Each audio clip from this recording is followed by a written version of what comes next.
order that they're changing my voice. This is another video about romantic justice called Romantic Injustice 101. Basically, all attractive females do not judge males by the content of the character with the scale of universal pinpointed moral precision. They simply play the game in their respective cultures instead of keeping it real. So that's my first point. Okay, they're not judging by the content of the character. They simply play the game in their respective cultures instead of keeping it real. Point number 2. In every nation you see that there is no established moral order, just pure evil corporate partnerships running things. At times corporations give to charity, but they were and are instrumental in creating poverty and various problems in the first place. Point number 3. If one was to be honest with themselves as they study eugenics, they would know that they must obey the principles of morality through me. And we'll get into that shortly. The last truly moral person ever possible in order to be decent. So I'm the last truly moral person ever possible. In order to be decent or better, you must obey the principles of morality through me. Point number 4.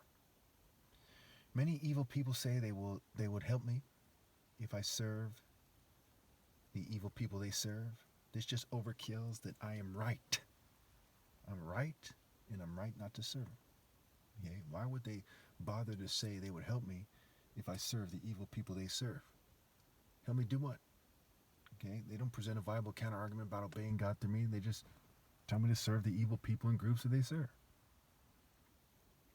Point number 5. The corporate partnerships, the government meant like in the word mental, law enforcement, right? Like in the word mental again, and the last part, well, I'll leave the wordplay alone for now, but make a long story short, AL can be reversed to LA for the word lay, right? Enforce the mentality of the lay, right? Lay, play the game. But that's a story for another day. Let's just start this point over.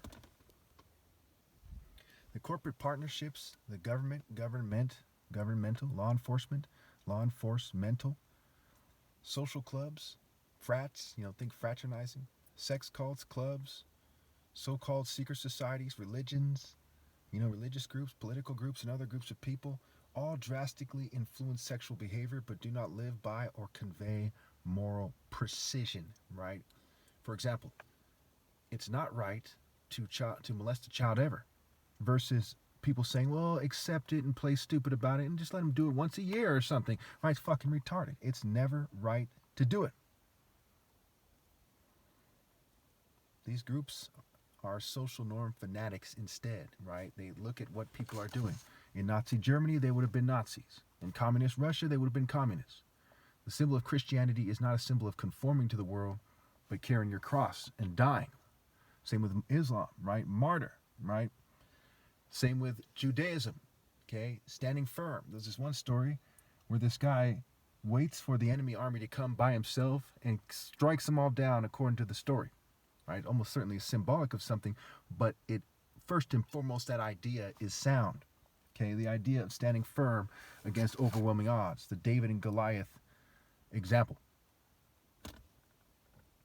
Okay, all right. Point number 6. I am logically, naturally the wisest person that will ever lived, and the smartest person, there's a typo there, where it matters most. This is true because of my intelligence that exists where it matters most, which is judgment and life decisions. Again, they do things to make it so I'm not inclined to print this out again. I might way down in the future, I might add some more stuff to it.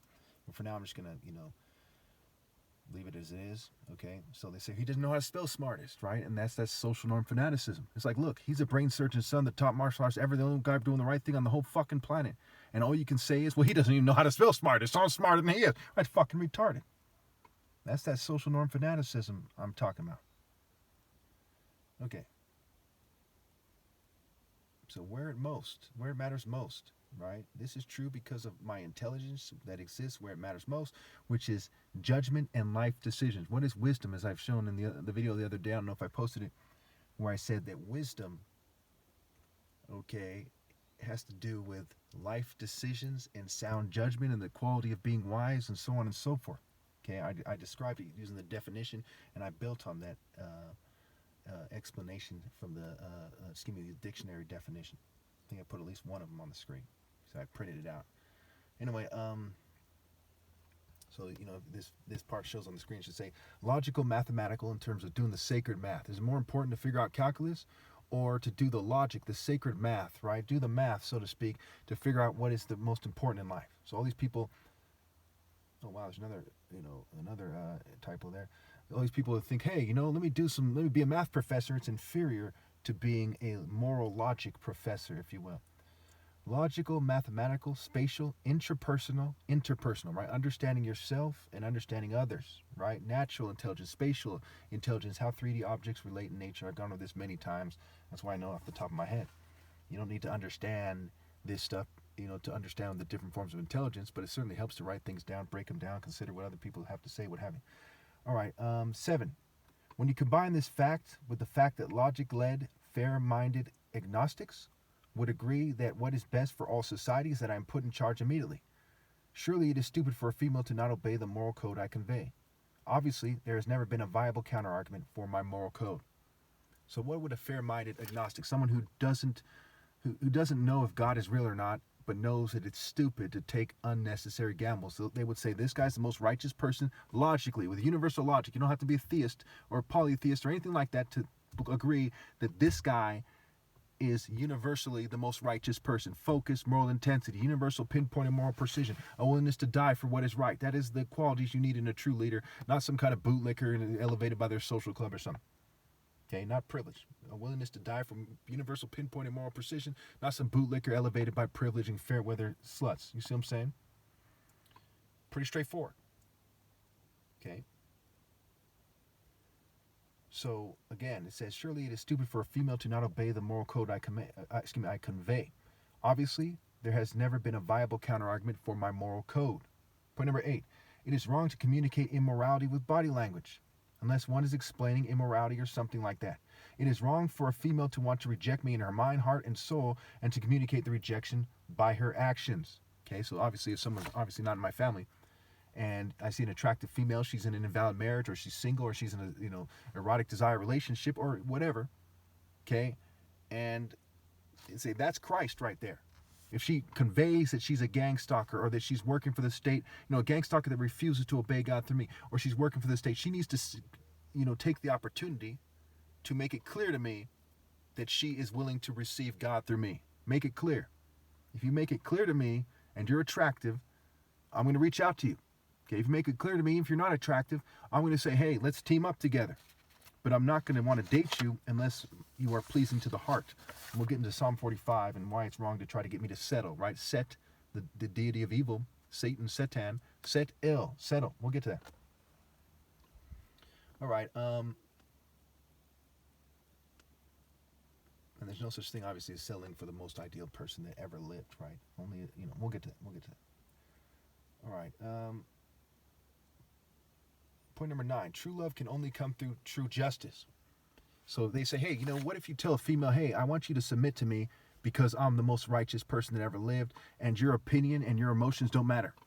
Well, she says, well, you're getting in the way of my true love. What if I fall in love with someone else? True love can only come through true justice. So you're not doing God justice, and you're not in the spirit of true justice, in the movement, in the way, in the essence, in the energy, what have you, if you do not obey God through me. What dominates you is injustice.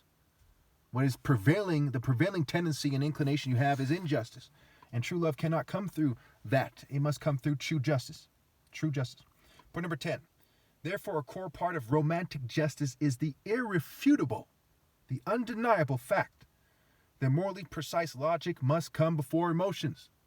If the logic doesn't exist for you to love them, it couldn't be love. If you said I'm in love with, if you said that you were in love with a horse, it's not love. The logic doesn't exist. If you're in love with a newborn baby romantically, again, romantically with a horse, whatever, it doesn't exist, right? That logic doesn't exist.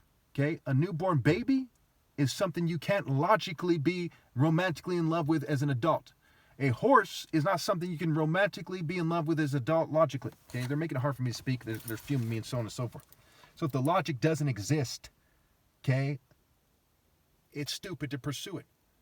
The logic doesn't exist that true love can exist outside of obeying God through me. It does not exist. Okay? fucking Clueless, some chick that reminds you of Babs fucking Bunny. Okay, some ditzy ass, shallow, fucking run of the mill witch tart can have true love. What is she missing? She's too dumb to lead herself. What is she missing? She's missing obeying God through me. Nobody, no matter how smart they think they are, can cheat me out of my right to lead and be moving in the spirit of justice. So a core part of romantic justice is the irrefutable fact that morally precise logic must come before emotions, and that leads you to obeying God through me. Point number 11.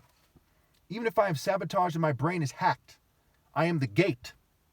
Therefore, it is still immoral for attractive females to not present themselves in submission. When I said all attractive females must present themselves to me, the King of Kings, in submission and accept the divine verdict.